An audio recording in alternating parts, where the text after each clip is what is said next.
Okay, so our last young researcher of the day is Esteban Arreaga from IMPA, and he will speak on properness and compactness over global fields. Thank you, Carolina.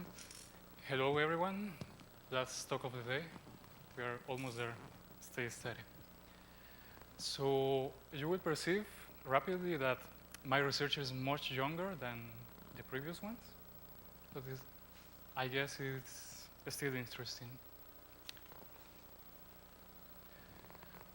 What I will talk has some relation with this property of topological spaces. So a topological space, a house of topological space is compact if and only if this map to a one-point space is proper, and that's equivalent to a universally closed property. So on the world of schemes, we have two of those statements. The properness of a map is by definition related to a universally closed property. And we are missing the connection to a compact object. At the end, we will have some functors from schemes to topological spaces that will allow us to relate properness with compactness. That's how it will be. So as a motivation, we observe that complex projective space is a compact topological space, and the complex projective space, the scheme, is proper over the complex numbers. Curious. How are these facts related? And why are they related? And why is that image there? It was just around during last night. Following the example of our friend early in the morning, does anybody has a question about a certain image? No? Yeah, continue. So the relation is the following. Take a scheme over C, take its C rational points, give it a topology to that set, and we have the following theorem, which is classic. A variety over the complex number is proper if and only if its associated set of complex points is compact. The topology here for non-singular varieties is the topology of smooth manifolds, and the other one will be covered in what I say afterwards. So we wonder about the real case, what happens with real varieties. The statement as it was is false. We only take a fine scheme which has no real solutions, so it's compact. Is real polynomial compact? And as an affine scheme is not compact, it's not proper over the complex numbers, and the solutions are also not compact. The moral is that for real varieties, we need to consider other fields, and that would be the general pattern. Before stating the solution to this problem, let me recall some concepts quickly. I will use local fields. I can give a list of them. It's the real numbers, the complex numbers, the periodic numbers, Laurent series in one variable over a finite field, and their finite extensions. I will use global fields. I can also give a list of them. It's the rational numbers and the function fields that were used a bit ago, and their finite extensions. Local fields carry a canonical topology, and global fields have one local field for each place. So the ring of alleles is a topological ring that takes into account each local field related to the global field. It is given by sequences, one element in each local field, but almost all elements are integers. And the topology has that basis, which is almost the product topology, but look at this part. Is not the product of the fields, but the product of the rings of integers. It's restricted. So it turns out to be Hausdorff and locally compact. It's good. So a result which covers the case of complex numbers and real numbers is this one. It's due to Lorscheid. He himself says that it's a result that seems to be known by experts, but it's not written anywhere, so I'm going to write it. It's from 2006. For a variety over a local field, actually the variety can be defined over a smaller field. the structure map is proper if and only if the points over every finite extension of the field are a compact topological space, which in something called the strong topology. Later, I will define a topology which covers this case, so right now I leave it there. In the real and complex case are the usual topologies. So let me tell you what I proved. It's an analog of that theorem for global fields. Since global fields don't have a canonical topology, I consider rings of alleles. They take into account all the local topologies. And the statement is the same. A variety over a global field is proper if and only if the sets, the top spaces of allelic points are compact in the allelic topology for every finite extension of the field.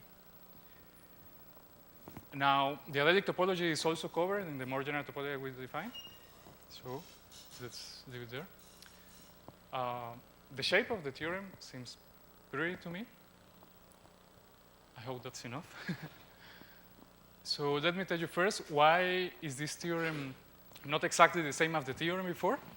There is a very big paragraph there. So in the local case, when we try to see the points of a scheme defined over a certain field, we can divide the scheme, for example, in an open and the closed complement, which doesn't look like that, of course. And all points of the scheme over this field will be either points of the open or points of the closed. That gives us a tool for just induction, because this guy will have the dimension less than the other guy. This statement is more general. We divide the scheme into locally closed sets, and the points over a field factor as a union of points of each of these ones. Okay. Now, that statement is true for Artinian rings, but the spectrum of the L rings is very ugly. It is infinite dimensional. That is related to the fact that it's more similar to this product, let's say the product of periodic integers, than to the product of the fields. The maximal spectrum of the alleles is totally disconnected. All kinds of products have that property. The space of connected components is a Stone's-Edge compactification.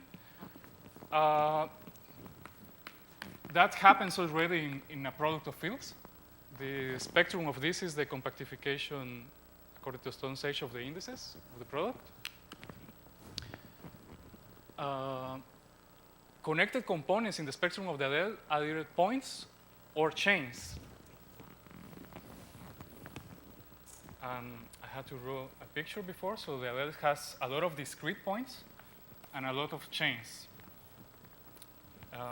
One for each place of the global field, and uncountably many chains.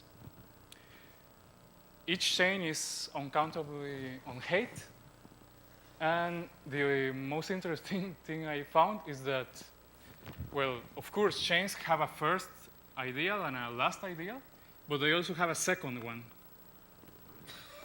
In between any two other ideals, there are infinitely many, but they have a second one.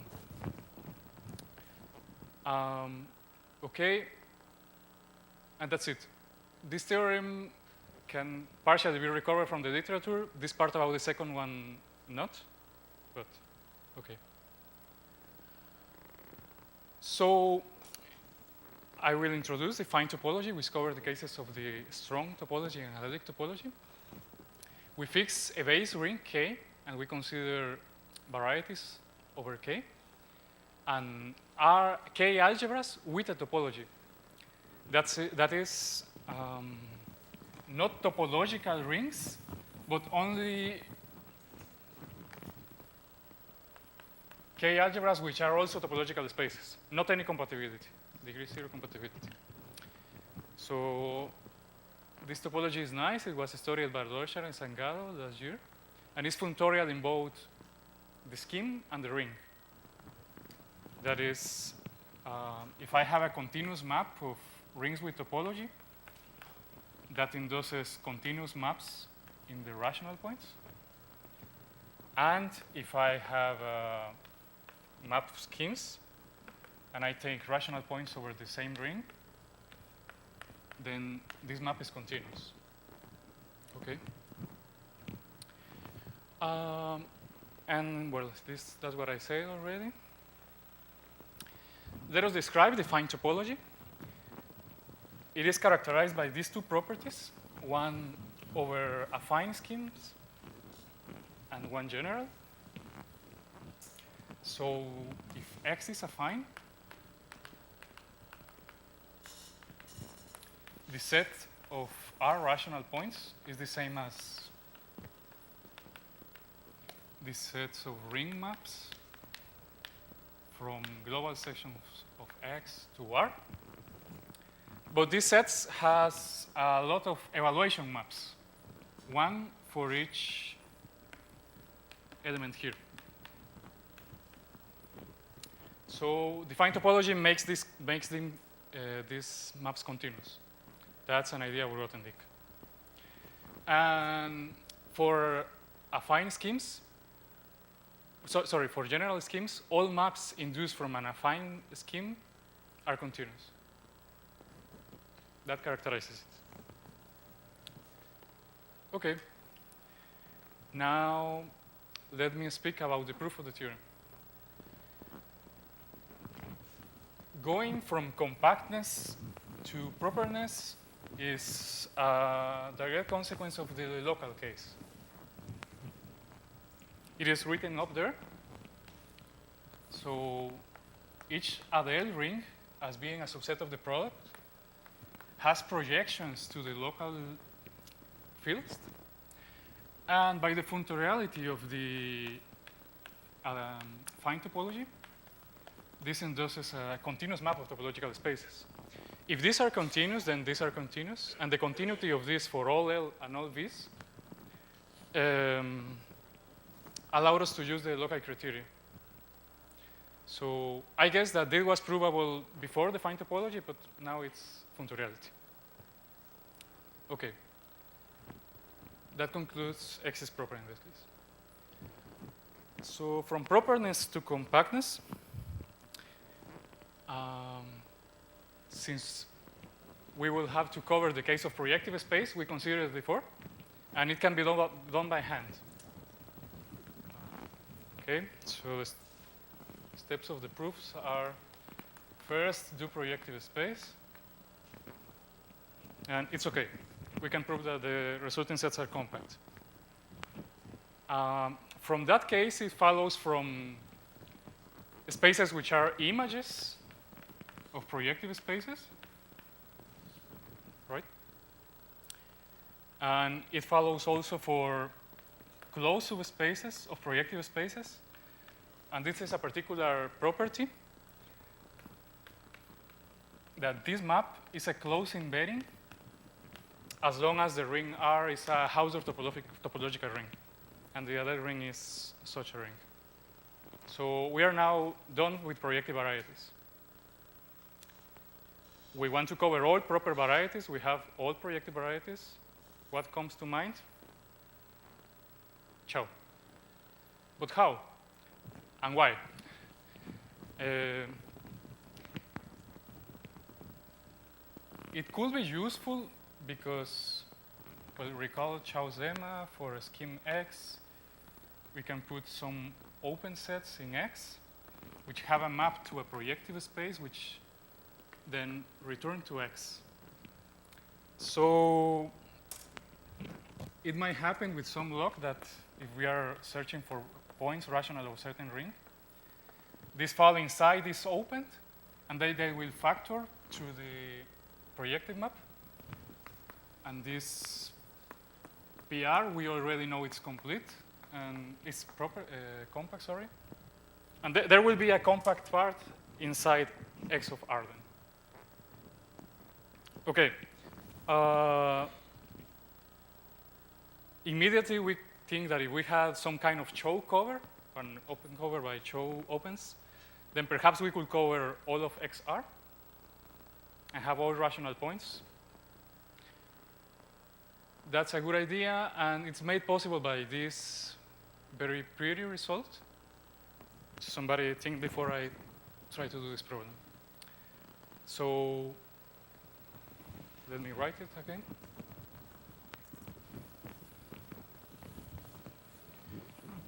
Even though the spectrum of the L ring is very complicated, they use only the property of having maximally disconnected spectrum. And they prove the following, that Y cover X. Okay. Then we have this map from the disjoint union of the UI, finite, many, affine. And we consider the rational points over something. We have an associated map here.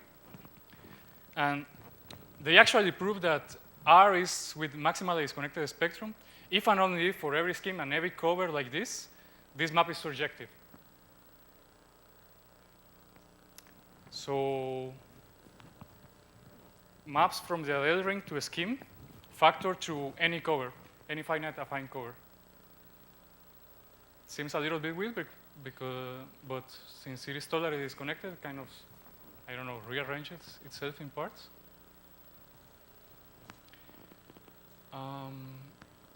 And now it is clear how to complete the proof.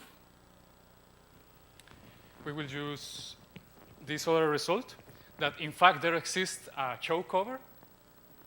I only found this in a reference to the thing. I really don't know if it has a simple proof. I don't need to use the fact that the UIs are dense in X, nor in the projective space, only that they factor through it, and then they cover X. Perhaps there's a simple proof. So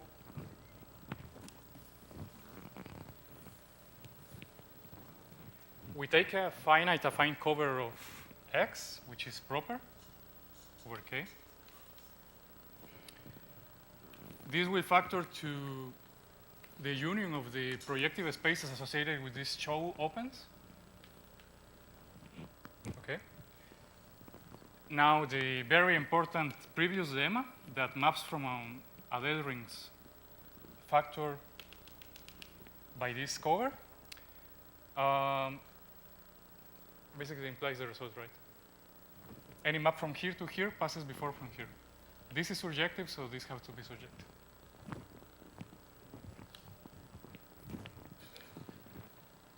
And that's it. That was the solution to the problem. It might seem like an exercise, a not so difficult exercise. It was indeed. For me, it's also the entrance to a circle of ideas, which I plan to continue studying. Naturally, I can consider other topological rings, which are important. I can consider a variation in the scheme side, for example, schemes over semi-rings or algebraic spaces, and who knows. So that was what I was going to say. Thank you for listening.